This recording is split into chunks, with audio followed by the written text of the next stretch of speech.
Okay, so this next discussion might be hard to have if you're the type to use destructive devices in the communicative gaps of language. I know I won't be able to address all points of contention, but when one insinuates and haggles over matters inappropriate to the context of the situation, it wouldn't matter if I could. Let's try to refrain from obfuscating constructive dialogue and stymieing legitimate understanding. In layman's terms, let's transcend the 2D surface level paradigm. It's hard enough to try to externalize these concepts, let alone finding the appropriate metaphor, analogy, or simile to satisfy less savvy minds. If something gives you pause, don't inquire with high-sounding nonsense mistaken as a genuine retort. Utilize your faculties of higher reasoning for what's coming up, and let's try not to debate or argue over minutiae outside of the appropriate context for this discussion.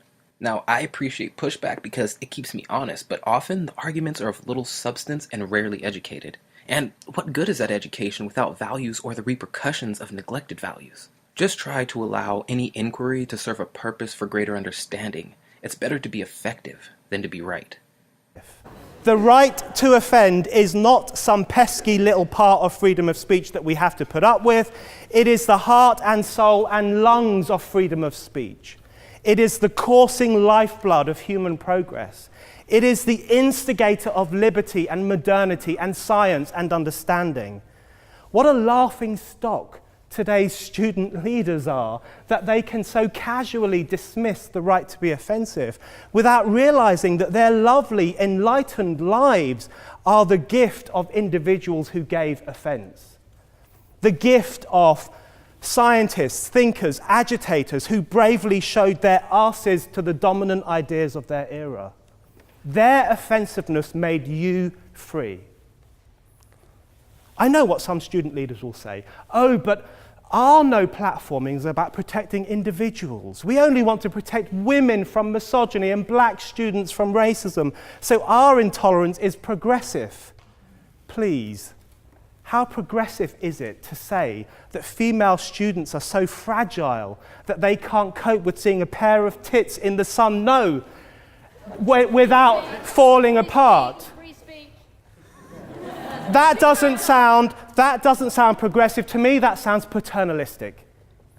How progressive is it to say that black students need these wise, white student leaders to protect them from harmful ideas? Because that doesn't sound progressive to me. That sounds neo-colonialist.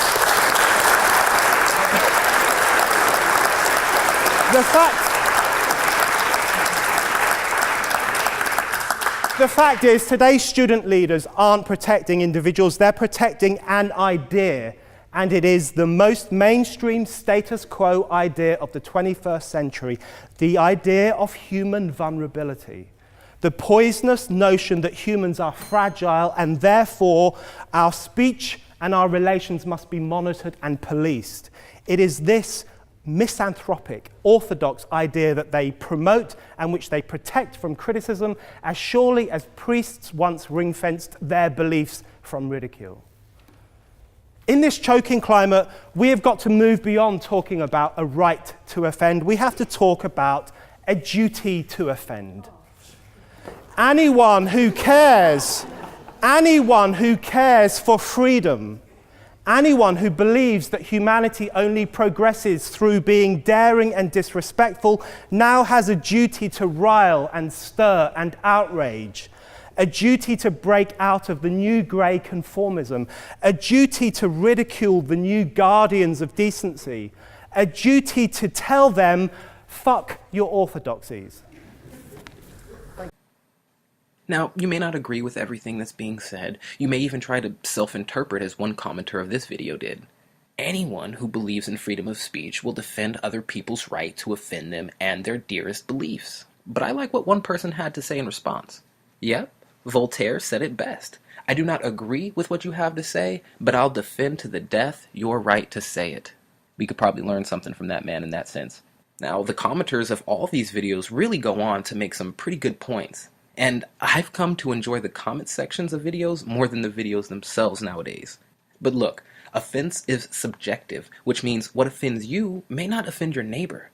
Do we then, to protect your feelings, enforce unfair consequences or outlaw something because of your fragility? And if we do, how far do we take this train of thought?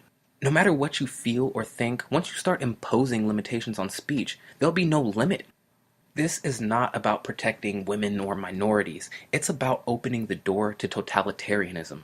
Think about it. If we allow the government or state to control what we say, where does it stop?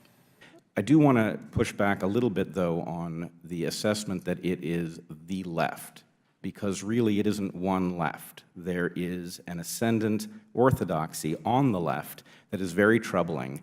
It is quite broad, but I think not very deep. Then there's a concentrated mirror image of that on the far right, and both of these things are to be feared. The problem, though, is when you speak out on a college campus from a perspective on the left that does not fit this orthodoxy, you are immediately categorized as on the right, which makes it look that the left is monolithic and all shares this opinion, but it's not the case. Dr. Weinstein, what happened in your classroom, which I've seen videos of, was your classroom that day a safe space or a free speech zone or neither? Thank you for asking me that question. A safe space Didn't look like it was safe to me. Well, I believe in something that could be called a safe space, but what safe space means to me as an educator is a space safe enough to take risks, which is roughly the opposite meaning of what is being invoked on college campuses. The answer to your question is that a free speech zone cannot coexist with a safe space, because a safe space, by definition, according to this orthodoxy, is a place where you are free from being offended. So it cannot, it is mutually exclusive. But if you would allow me to, I feel that there's in a safe space, could you say this sentence? Could you say, Donald Trump is President of the United States? Could you say that in a safe space on college campuses today? Well, it depends which version of safe space you mean. If you mean a safe space the way it is used in common parlance on college campuses today, then the question of whether or not you can say it is contingent on whether or not somebody will be offended by that observation. Now think about that. You can't even state a fact, provable, right? I saw his tweet this morning. It's provable. He's the president, right? Mr. Chairman. So you cannot do that. This shows the absurdity of what is going on campuses, and you have lived it in a physical way. Dr. Stanger has lived it in a physical way. This is what is scary. Dr. Stanger is raising her head. Mr. Weinstein, you have the floor, so you'd have to yield time to her. But you don't have to. Okay. I think this is important enough to warrant a minute or two. We are continuing in this hearing to run up against the bluntness of the tool that we have at our disposal for discussing the issue at hand. So there is an importance to what takes place on a college campus. Free expression is a key feature of what takes place on college campuses that makes civilization function. But the application of the First Amendment to that free expression is almost arbitrary. Does it matter more that something takes place at Evergreen, which happens to be public, than if it takes place at Harvard, which happens to be private?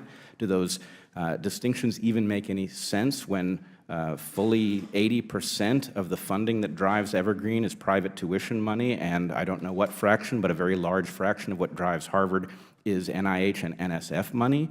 So these distinctions are arbitrary, and what we should be protecting is the ability to exchange ideas in a way that actually allows education.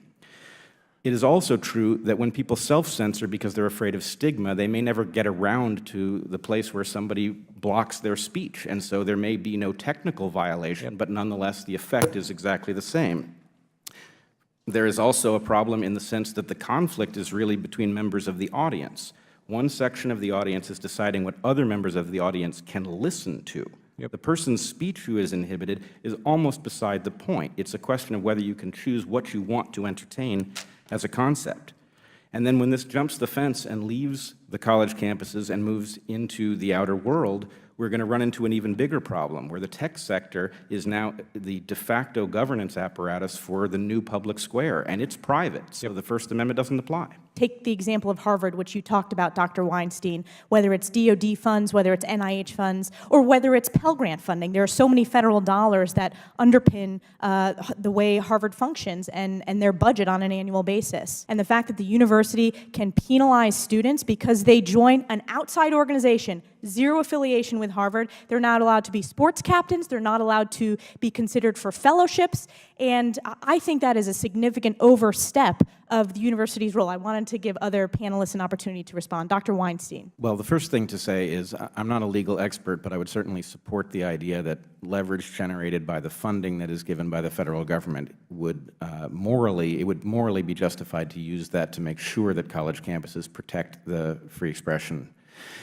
But I would also point out that this is not just a matter of abstract ideas presented by speakers on campus. This is now extending into the classroom, and it's a question of what one can properly teach in a biology class, for example, which may well not be politically correct, but is nonetheless necessary for students to understand the organism that they're studying. So ultimately, this is going to manifest in our competitiveness as a nation. If we decide that there are certain things that are true in science that can't be stated in a college classroom, then our students will be undereducated relative to any nation that can solve that problem. So this is really a critical issue, and the use of those funds to keep the campus square open is entirely valid, in my opinion. Did you get that?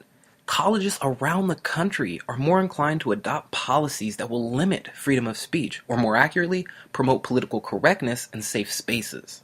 You have every right to be offended by what I say, and I have every right to offend you.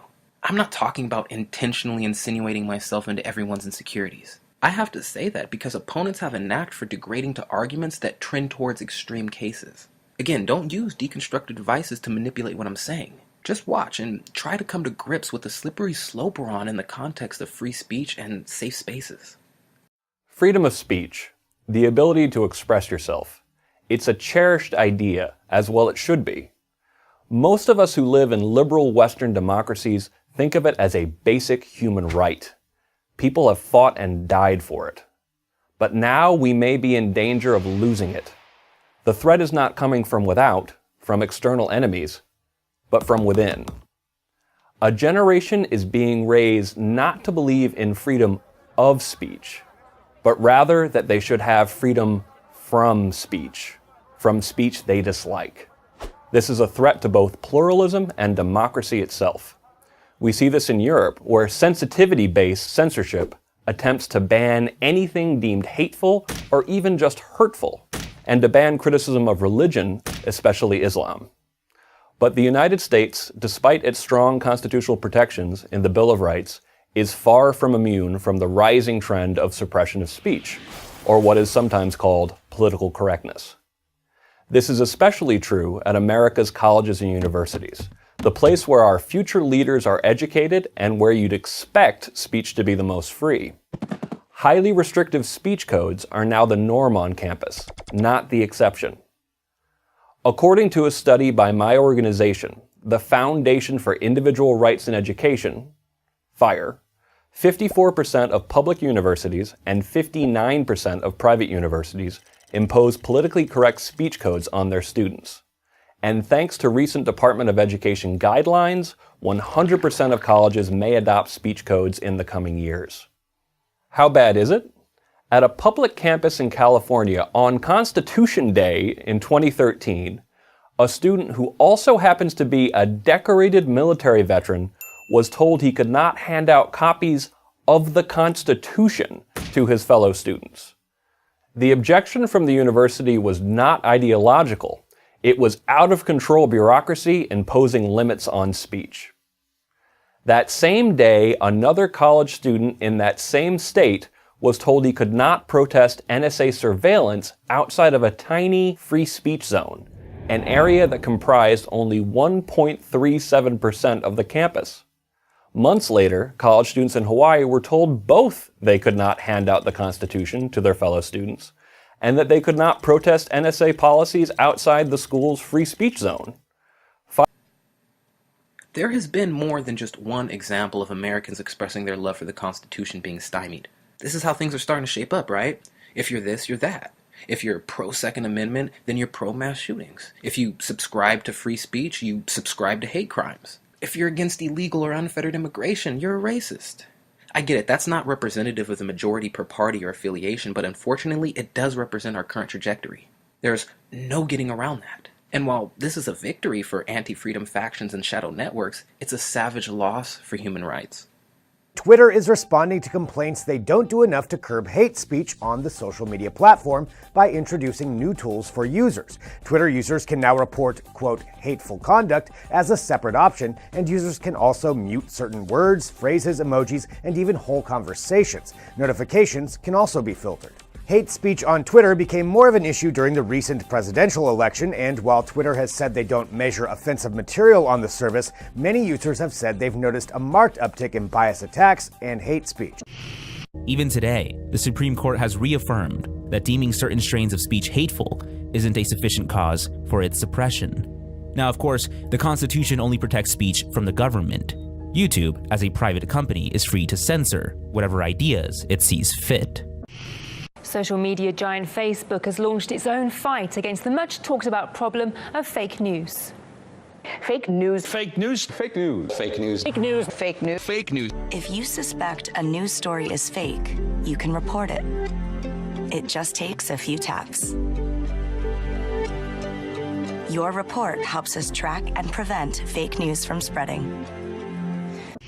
In the past week, the German parliament passed a huge bill. This new law makes it so that Facebook, YouTube, pretty much any social media platform could face up to €50 million fine if they fail to remove hate speech or other criminal content within 24 hours.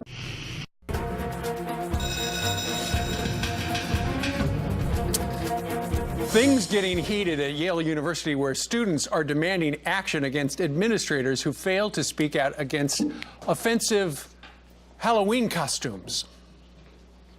These freshmen come here, they think this is what Yale is? Do you hear that? They're gonna leave, they're gonna transfer because you are a poor steward of this community. You should not sleep at night. We're out, we out. You're disgusting. Yep, really tolerant. They are upset with faculty members like that man who said students should be allowed to wear whatever they want at Halloween. There's this thing called freedom of speech around. And anyone who's offended should just look the other way. The idea that we're supposed to correlate your level of outrage with a certain level of justification, in other words, the more outraged you are and the more angry you are, the more justified you must be, is absolute nonsense. If your free speech leads to hate speech and it makes people feel unsafe, then universities have the right to protect the kids on campus. That's not about free speech, it's about safety. Actually, Bell is completely wrong. Supreme Court precedents are very clear on the scope of free speech in this country. First of all, there is no hate speech exemption to free speech. Sorry, kids, there isn't, and it never has existed. In Snyder versus Phelps, the court made it clear that public speech can never be punished simply for being offensive. In Canada, it is apparently freedom of speech to speak out against Islam and Muslims, but a hate crime to speak out against Israel? It seems that's the direction the Canadian government is headed. The CBC, Prime Minister Stephen Harper's government, according to the CBC, is threatening to use hate crime laws against groups that boycott Israel. Okay, finally, let's try to close this out. Once you shut down free speech for one, you shut it down for all, including yourself. And isn't it ironic the same people who disapprove, even hate free speech, use theirs to limit yours? Punishment for being offensive may be ideal for some, especially melting snowflakes and left-wing extremists, but it will be detrimental for all in the end. #FYourFeelings.